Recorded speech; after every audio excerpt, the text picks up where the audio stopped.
Seorang anak perempuan, saudara ya, dia rajin pelayanan waktu masih muda, rajin berbakti, rajin baca Alkitab, rajin berdoa, di lingkungan dia dicintai, dia disayang, saudara. Seorang anak perempuan ini cantik, idola banyak laki-laki, saudara. Tapi dia punya satu pergumulan di dalam rumahnya, papanya sakit. Dan dia bergumul bagaimana cari uang, menafkahi papa mamanya. Dia bergumul bagaimana dia bisa punya uang yang banyak, saudara. Dan dia terus doa sama Tuhan, minta Tuhan jawab doanya. Minta Tuhan jawab doanya. Tuhan, bagaimana ini? Saya harus bekerja sampai kapan? Adik-adik saya masih sekolah dan biaya semua dari saya. Saya ini masih muda, saya butuh tabungan untuk masa mendatang. Saya butuh itu semua, tapi bagaimana ini Tuhan? Tapi dia harus hidupi kehidupan seperti itu. Di satu sisi dia rajin, saudara, dia berharap sama Tuhan. Dia rajin pelayanan, dia rajin ke gereja. Dia rajin memberitakan Injil, saudara. Dia jadi berkat bagi banyak orang. Tapi perempuan ini kemudian dia doa, setelah dia doa, singkat cerita beberapa waktu ada laki-laki kaya. Laki-laki kaya mendekati dia.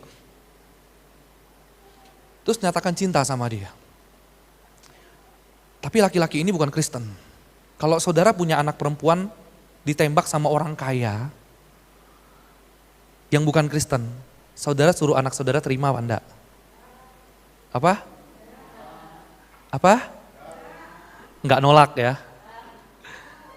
Enggak mau.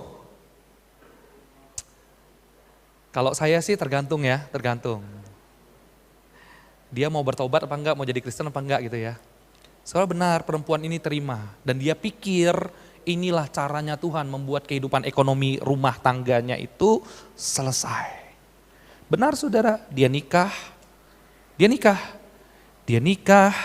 sekarang dia punya rumah tangga yang banyak uang, dia bawa papanya berobat, dia mampu tanggung semua sekolah adik-adiknya sampai selesai, suaminya punya perusahaan besar, papanya tidak sembuh tapi hidupnya lebih baik dari sebelumnya. Dia punya uang sekarang. Tapi ada satu yang hilang dalam hidupnya. Saudara tahu apa? Satu, dia tidak lagi ke gereja. Kenapa? Bukan karena dia punya banyak uang. Karena yang kedua, papa mertua sama mama mertua dia tidak mengizinkan dia ke gereja. Termasuk suaminya tidak mengizinkan dia ke gereja. Dia tidak lagi pernah ke gereja, dia tidak lagi pernah berkomunitas. Singkat cerita, suatu kali saudara, suaminya bangkrut. Suaminya bangkrut, habis uangnya, punya hutang di mana-mana, dia panggil istrinya duduk berdua. Tahu suaminya ngomong apa saudara? Mah, kita akan bangkrut, rumah kita akan dijual, mungkin kita akan ngontrak rumah keluar, semua habis. Saya sekarang butuh mukjizat, boleh enggak kamu berdoa buat usaha kita, buat saya, buat kita semua, boleh enggak? Dan saudara tahu gadis ini jawab apa? Pah, sudah puluhan tahun saya tidak ke gereja, saya tidak pernah berdoa, saya sudah lupa bagaimana ngomong sama Tuhan. Bagaimana ngomong sama Tuhan. Saudara perhatikan baik-baik kalimat saya ini. Kita seringkali mengejar apa yang kita anggap berharga di dunia. Kita seringkali berpikir cara kita yang paling benar, cara kita yang paling baik, cara kita yang paling tepat. Sampai kita rela kehilangan Tuhan. Saudara kalau hari ini kita pikir kerja makin banyak itu jauh lebih baik.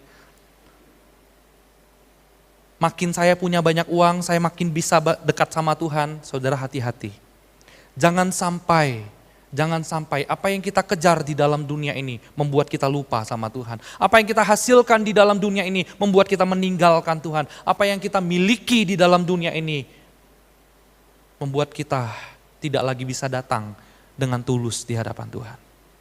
Saudara, mari kita belajar sama-sama. Maukah engkau sembuh? Maukah engkau sembuh, saudara?